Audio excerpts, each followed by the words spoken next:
As employees, we usually spend a lot of time on our job, at least sufficient amount of time so that we want to feel good while we are there.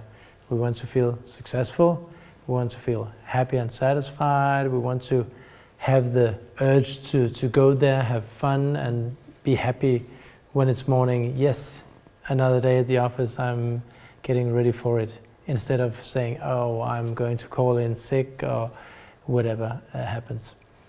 As managers, we would like our employees to be satisfied and productive and be happy to be there. So sometimes we need a tool or a kind of a structure to make a diagnose if something changes. If we as employees are happy and everything is going well, that's nice. But if something suddenly changes, suddenly I'm not so happy with my job anymore. Why? What could be the reason? When managers, they see that within their employees, something changes. They're not as happy, or the percentage of days, how many days people call in sick,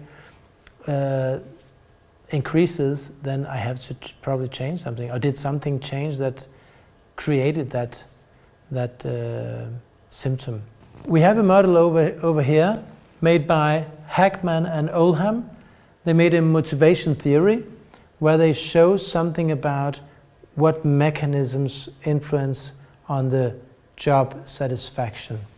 So if we look at the right side, we'll see the work consequences, which means this is actually what we're aiming for. We're aiming for high work motivation, we're aiming for high quality in the execution of the job, we're aiming for high satisfaction regarding the job, I'm satisfied with the job in general, and low absence due to illness. So I'm on my job as much as possible.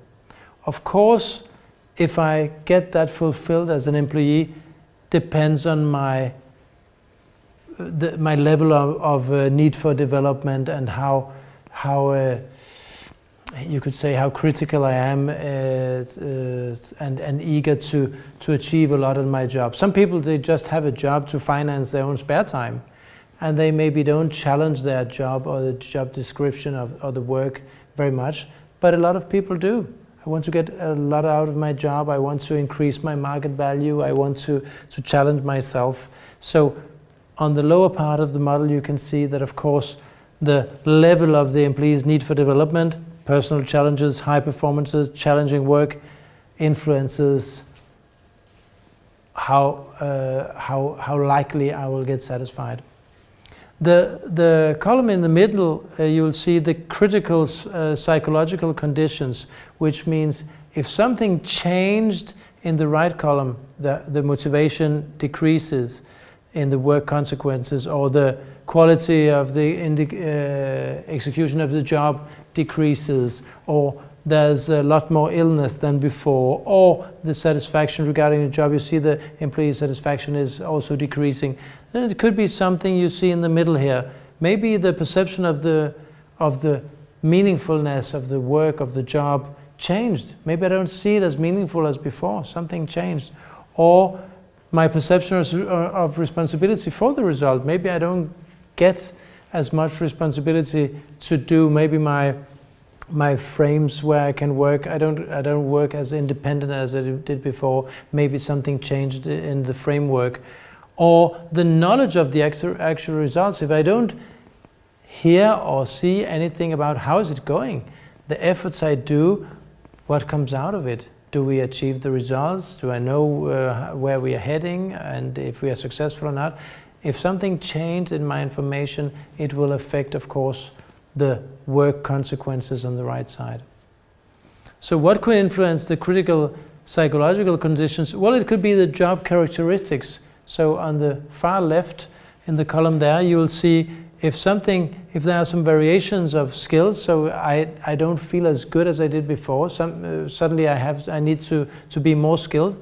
The identity of the task, if something changed in the task, or I got some different tasks, or the significance of the task. Maybe I have a task that's not that important, or the task I had before is not that important anymore.